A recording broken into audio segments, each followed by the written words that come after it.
조사기관인 스몰람스 서베이는 최근 발표한 2019 소형무기 이전과 투명성 보고서에서 이같이 밝혔는데요. 서베이가 정의하는 소형무기는 권총과 소총, 기관총, 총류탄, 휴대용 지대공 미사일, 휴대용 무반동총, 휴대용 대전차 미사일, 구경 100mm 이하의 박격포 등을 말하는데, 올해 보고서에 서베이는 20개국이 소형 무기를 구입 및 판매한 것으로 추정한다고 보고했습니다. 올해 보고서에 따르면 2016년 기준 소형 무기의 최대 수출국은 미국과 이탈리아, 브라질, 독일, 오스트리아, 한국, 크로아티아, 체코, 터키, 그리고 러시아 순입니다. 총 38개국을 대상으로 한 이번 보고서에서 우리나라는 상위 수출국으로 분류됐는데요. 미국과 이탈리아, 브라질은 연간 5억 달러치 이상을 판매한 티어1 수출국으로 분류됐고, 우리나라는 독일과 캐나다, 영국, 중국 등 18개국 중 하나로 1억에서 4억 9,900만 달러를 수출한 티어2 수출국으로 분류됐습니다. 나머지 국가들은 주요 수출국으로 분류됐는데요. 이들 상위 18개국의 소형 무기 수출은 55억 달러로 전체 소형 무기 수출의 84%를 차지하고 있는데요. 오늘은 한국의 방산 무기가 세계 무기 시장에서 활약하는 내용을 전해드릴까 합니다. 아직까지 무기 시장의 큰 손은 역시 미국입니다. 미국은 2016년 한 해 전 세계 소형 무기 수출의 18%에 해당하는 11억 달러어치를 판매했고, 이탈리아는 6억 1,800만 달러, 브라질은 6억 달러어치를 팔아 전 세계 수출량의 10%를 각각 차지했습니다. 이들 3개국의 총 수출액은 23억 달러로 전체의 36%에 해당되는데요. 우리 한국도 다른 나라들보다 크게 빠지지 않습니다. 한국은 세계 시장에서 자랑스럽게 6위를 차지했습니다. 총 4억 1천만 달러에 이르는 소형 무기를 수출했는데요. 전 세계 수출량의 6%에 이르는 규모입니다. 그럼 전 세계에서 소형 무기를 가장 많이 수입하는 나라는 어딜까요? 가장 많이 수입하는 국가 순으로는 미국, 사우디아라비아, 인도네시아, 캐나다, 독일 순입니다. 미국은 전 세계 소형 무기 수입량의 37%를 사들였습니다. 이만큼 매년 많은 금액을 구매하는 미국이기에 미국 제식 소총이나 권총으로 선정된다면 그 제품은 전 세계에서 인기가 올라가는 기현상도 발생하는데요. 현재 소형 무기를 많이 구입하는 국가들 대부분은 한국과 거래를 진행하거나 좋은 소식을 기다리고 있는 국가들입니다. 우선 2020년에 한국 무기가 수출 가능한 나라는 어디가 있는지 알아봤습니다. 얼마 전 K2 흑표와 전차 기술이 오만과 폴란드에 수출 가능성이 있다는 보도가 대대적으로 나왔었는데요. 오만은 챌린저2 전차 38대와 챌린저 회수전차 4대, M60A1 전차 6대와 M60A3 73대를 보유하고 있습니다. 이 중 M60A1과 A3 전차가 모두 노후화됨에 따라 이를 대체하고자 76대의 신형 전차와 10대의 공병 전차 구매를 계획 중인데요. K2 전차는 한 달간 600km 이상의 다양한 주행과 사격 테스트를 성공적으로 마친 반면, 경쟁 전차인 터키의 알타이 전차는 한 차례 작동 불능 사고가 있었기 때문에 한국의 K2 흑표 전차가 유력하다는 평가입니다. 또한 사우디아라비아도 전차 300대 도입을 추진 중인데, 일부 도입 물량은 수입하더라도 나머지 대부분은 기술 이전으로 자국에서 생산되길 바라고 있습니다. 미국은 현재 생산이 이루어지는 무기 기술을 이전하지 않는 방침 때문에 K2 전차가 유력 후보 기종으로 꼽히고 있습니다. 또한 현대로템은 폴란드 정부가 추진하고 있는 차세대 전차 개발 사업에 유력 수주 후보로 거론되고 있다는 것입니다. 규모만 10조 원에 달할 것이란 예측도 나오고 있는데요. 프랑스와 독일을 제외하고도 미국 M1 에이브럼스, 러시아 T90, 영국 챌린저2 등의 주요 전차가 있지만, 폴란드는 자국 생산을 원칙으로 하고 있어 현대로템과의 협력을 가장 유력하게 검토하고 있는 것으로 보입니다. 현대로템은 지난 2008년 전차 강국인 독일을 제치고 터키의 K2 흑표 생산 기술을 수출한 적이 있습니다. 이와 비슷한 형태로 진행될 예정인데요. 지난해에도 폴란드 군사 전문 매체인 디펜스24는 폴란드가 차세대 전차 개발을 위해 현대로템과 제휴했고, 오는 2023년부터 생산한다고 보도하기도 했을 정도로 전망이 밝은 편입니다. 터키와 마찬가지로 K2 흑표 수출과 함께 K2 흑표에 대한 기술 이전과 폴란드 4세대 전차를 현대로템과 공동으로 꾸려나갈 것으로 보도가 되었는데, 계약 성사만 되면 10조 원의 천문학적인 수출을 기대할 수 있습니다. 독일 일간지 디벨트는 폴란드 정부가 현대로템과 손잡고 K2 흑표 전차를 기반으로 한 800대의 4세대 전차를 공동 개발, 생산하기로 계획하고 있다고 보도했습니다. 폴란드와 오만으로의 전차 수출 이외에도 중동으로 천궁 수출 가능성도 제기되고 있습니다. 예멘 내전에 참전한 수니파 연합군은 후티 반군의 탄도미사일 공격으로 여러 차례 피해를 입어 탄도미사일을 요격할 수 있는 미사일 방어 체계를 원하고 있었습니다. 미국으로부터 신형 패트리어트 PAC-3 등을 도입하고 있지만 발당 가격이 400만 달러로 상회하고 있어 발당 가격이 이보다 저렴한 한국의 천궁에 관심을 보이고 있는데요. 현재는 수출 협상을 진행 중이며 구체적인 가격 정보도 서로 교환했다는 보도가 되기도 했습니다. 그럼 이번엔 하늘로 가볼까요? 한국의 FA-50 경전투기도 수출에 임박했습니다. 영국의 민간 군사정보 매체 제인스의 보도에 따르면 공군력 개편 작업을 추진 중인 아르헨티나 공군이 한국의 FA-50을 차기 신형 전투기로 선정했다고 전하면서 이는 규모와 효율 면에서 하락세를 보여온 아르헨티나 공군의 좋은 소식이라고 보도했습니다. 제인스는 앞서 정통한 소식통을 이용해 FA-50이 아르헨티나 공군의 우선 협상 대상이라고 보도하면서 아르헨티나 관리들이 지난 2016년부터 2인승 초음속 전투기인 FA-50에 대한 평가를 요청했다고 전했습니다. 아르헨티나 공군은 최대 10대의 FA-50 전투기를 도입할 수 있으며 대당 가격은 약 3천만 달러, 하나로 353억 원으로 보다 무거운 미국의 신형 F-16 전투기보다 1천만 달러 저렴한 것으로 나타났습니다. 아르헨티나 공군은 지난 1982년 포클랜드 전쟁 당시 400대 보유 전투기 가운데 약 3분의 1이 영국군에 의해 파괴되고 이후 예산 부족과 관리 부실 등으로 전력이 약화되면서 새로운 전투기가 절실한 상황이었는데요.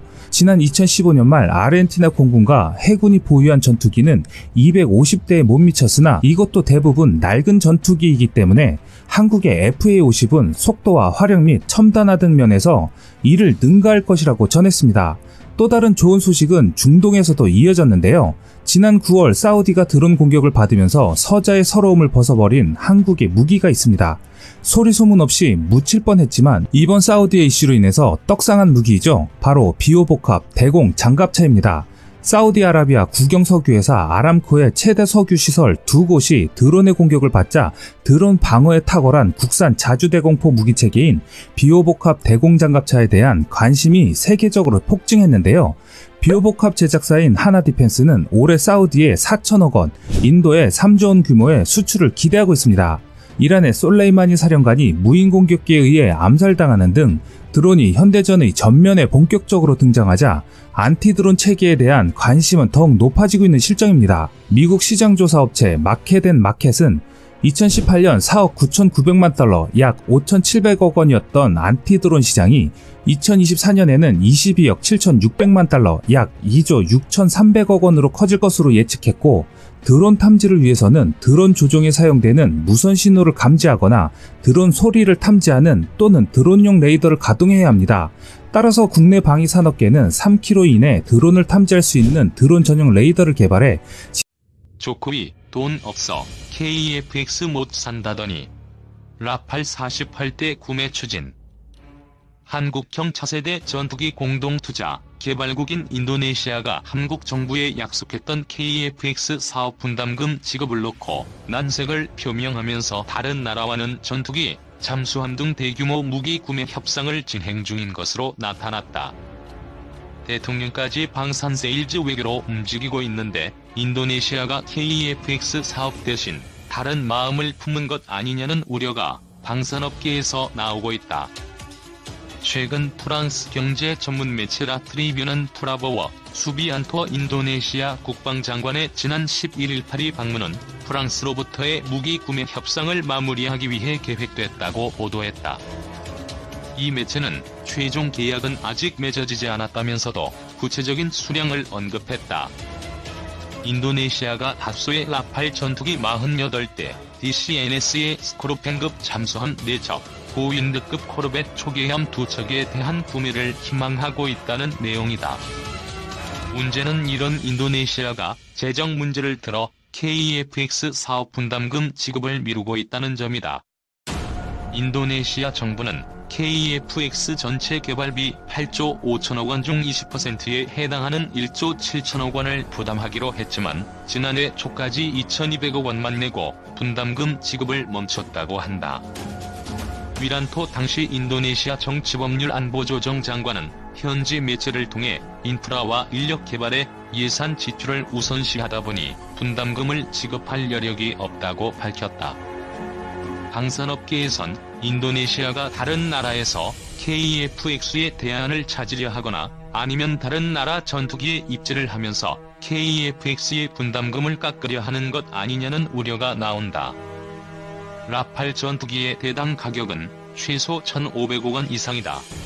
라팔 48대 도입 계획이 사실이라면 7조 원이 훌쩍 넘는 만큼 KF-X 사업을 예산 문제 때문에 못하겠다고 하는 건 이치에 맞지 않는다는 얘기다. 방산업계에선 인도네시아가 미국 로키드 마틴사의 F-16V 전투기 약 32대 구매 계획도 추진하는 것으로 파악하고 있다. 라트리뷰는 또 인도네시아가 지난해 4월 대우조선해양과 맺은 10억 달러 규모의 장보고급 1,400톤 잠수함 3척의 건조 계약을 취소하고 프랑스산 잠수함이 그 자리를 대신할 수도 있다고 보도했다. 이에 대해 방위사업청과 대우조선해양은 사실무근이라는 입장을 밝혔다. 인도네시아에 공을 들이던 정부 입장에선 이런 보도가 불편할 수밖에 없는 상황이다.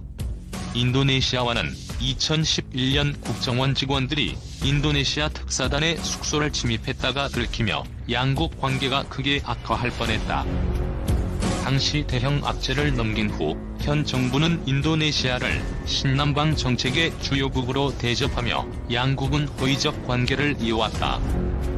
문재인 대통령은 지난해 6월 주요 20개국 정상회의에서 만난 조코 위도도 인도네시아 대통령에게 소중한 친구라고 칭했다. 문 대통령은 당시 양국 정상회담에서 현재 진행 중인 양국 간 차세대 전투기 공동 개발 사업도 원만히 추진되기를 기대한다고 당부하기도 했다. 정부 관계자는 이와 관련해 인도네시아 국내적으로 나름의 사정이 있었을 것이라며 인도네시아 고위급 인사들이 공식적으로 KF-X 사업 지속 추진 의사를 피력한 만큼 분담금 납부 등을 놓고 꾸준히 협의를 이어나가는 중이라고 강조했다. 돈 없어 KF-X 못 산다더니 불선 첨단 무기 대량 구매 의사 밝힌 인니. 현 정부의 핵심 외교 기조로 꼽히는 신남방 정책의 추진 방향 중 하나인 한국형 차세대 전투기 공동투자와 관련 공동개발국인 인도네시아가 예산 부족을 이유로 사업 분담금 지급을 차일피일 미루면서도 정작 프랑스와는 차세대 첨단 무기를 대규모 구매하기 위한 협상을 진행 중이란 소식이 전해졌다. 정부 관계자는 이 같은 의혹에 대해 인도네시아 나름의 사정이 있을 것이라는 입장을 내비쳤다. 최근 인도네시아 현지 언론 자카르타 포스트는 프라보워 수바난토 인도네시아 국방장관과 플로렌스 팔리 프랑스 국방장관이 지난 13일 양자회담을 갖고 올해 방위협력 협정을 체결했다고 전했다. DCA는 앞으로 인도네시아와 프랑스 간 국방 및 방위협력의 틀을 제공할 것으로 기대되고 있다. 이 신문에 따르면 프라보워 장관은 이달 들어 두 국가 간 수교 70주년을 기념해 프랑스 파리에 있는 국방부 총사를 찾아 양국 국방관계 강화와 함께 인도네시아 방위산업 선진화를 위한 방안을 논의했으며 첨단 무기를 생산하는 방위산업체 관계자들과도 회의를 가졌다. 인도네시아 정부는 보도자료를 통해 전략적 파트너로서 인도네시아와 프랑스의 방위협력 방안은 우선된다며 인도네시아는 군사장비를 개선하고 인도네시아의 방위산업 발전을 위해 프랑스와 국방협력을 지속적으로 강화하길 바란다고 밝혔다. 인도네시아와 프랑스는 2013년부터 해마다 군사대화를 개최해 양국 간 군사훈련과 교육, 대테러 협력 등에 대해 논의해왔으며 2017년에는 해양안보 협력 증진 등을 위한 협력안에 서명했다. 프랑스의 경제 전문지 라트리뷰는 17일 복수의 익명 소식통을 인용해 인도네시아 정부가 첨단 무기의 대규모 구매에 관심이 있다며 인도네시아와 프랑스 간 군사 협력의 구체적 내용을 전했다. 이 매체에 따르면 프라보워 장관은 프랑스 대표 방위산업체인 다소의 라팔 전투기 48대, DCNS 스코르트 잠수함 4대 및 고인드급 코르벳 초계함 2척 등에 대한 구매를 희망하고 있다고 보도했다. 다만 최종 계약은 아직 맺어지지 않은 것으로 전해졌다.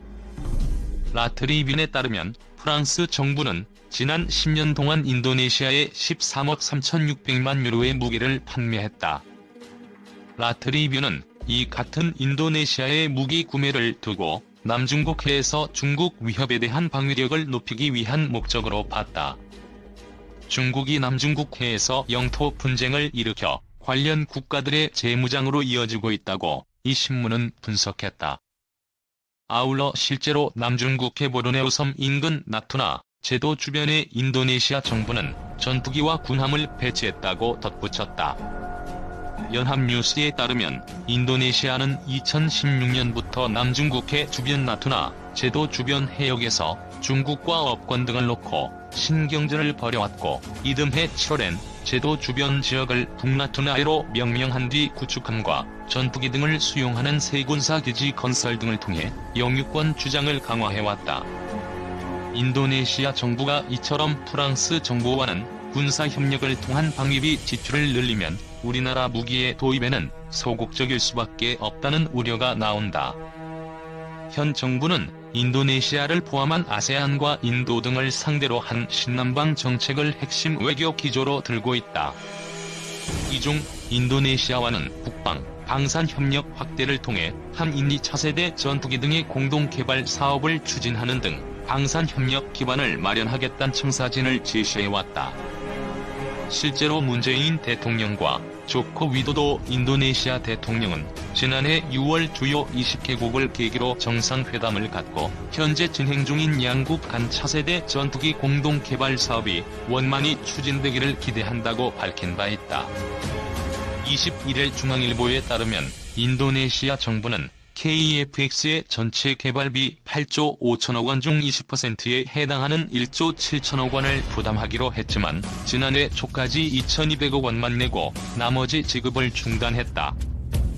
방산업계에선 인도네시아가 KFX의 대안을 찾기 위해 돈이 없다는 핑계를 대면서 프랑스나 미국 등의 방위 산업체 및 군산복합체에 의사를 타진하기 시작했다는 지적이 나온다고 중앙일보는 전했다. 실제 인도네시아는 프랑스뿐만 아니라 미국을 대표하는 MIC인 로키드 마틴의 다목적 전투기 F-16, V-31대를 구매하는 계획을 추진 중이라는 관측도 나온다고 했다. 익명의 정부 관계자는 중앙일보의 인도네시아 국내적으로 나름의 사정이 있었을 것이라며 인도네시아 고위급 인사들이 공식적으로 KFX 사업 지속 추진 의사를 피력한 만큼 분담금 납부 등을 놓고 꾸준히 협의를 이어나가는 중이라고 밝혔다. 2. 태국, 한국산 T-50 2차 구매. 태국이 한국산 고등훈련기 T-58대를 추가로 구매하기로 했다. 지난 2015년 구매 계약에 이은 2차 계약이다. 태국 정부는 11일 강요 회의를 열고 국방부가 제출한 한국산 초음속 고등훈련기 T-58대 구매안을 승인했다고 밝혔다. 총 구매액은 88억 바트로 향후 3년간 태국 공군 예산으로 충당된다. 프라윕 짠 5차 총리는 강요 회의 직후 가기가 한국산 훈련기 추가 구매를 승인했다며 2015년 4대를 구매한 데 이어 이번에 2차로 8대를 추가 구매한다고 말했다. 프라윕 총리는 이어 최근 군부가 잠수함과 전차 등 중국산 무기를 집중적으로 구매한다는 비판을 의식한 듯 이번에는 한국산 무기를 구매한다. 우리가 특정 국가의 무기만 구매하는 게 아니다고 덧붙였다. 제조사인 한국항공우주산업과의 구매 계약은 오는 29일 태국 공군 참모총장이 직접 한국을 방문해 진행할 것으로 알려졌다. 태국 공군은 기존의 노후한 체코산 L-39 고등훈련 및 전술 입문기를 대체할 기종으로 한국산 T-50을 선택했으며 총 16대를 도입해 비행중대를 구성할 계획이다. 태국은 지난 2015년 4대 T-50TH 훈련기를 1억 1천만 달러에 구매하는 계약을 체결한 바 있다. 당시 계약분은 내년 초 인도될 것으로 보인다. 카이 600억 규모 태국 공군 T-50TH 발사 장치 업그레이드. 한국항공우주산업은 24일 태국 정부와 600억 원 규모의 계약을 체결했다고 밝혔다. 이번 계약은 태국 공군의 TO-10TH의 레이더와 적의 위협에 대응하기 위한 레이더 경보 수신기, 적 위협을 회피하는 체프, 플레어 발사 장치를 장착하는 개조, 개량 사업이다. 또한 교육 훈련, 수리 부속, 지원 장비 납품이 포함되며 2021년 10월까지 최종 납품할 예정이다. 서울 소공동 롯데호텔에서 개최된 계약식에서 카이 김조원 사장은 최고의 품질과 기술력으로 태국 공군이 보여주신 신뢰에 보답할 것을 약속드린다고 강조했다. 이에 태국 반루퐁 세야용카 획득위원장은 태국 공군은 비용 대비 높은 효율성이 입증된 TO-10TH에 깊은 신뢰를 가지고 있다며 앞으로도 친밀한 동반자적 관계가 유지되기를 기대한다고 화답했다.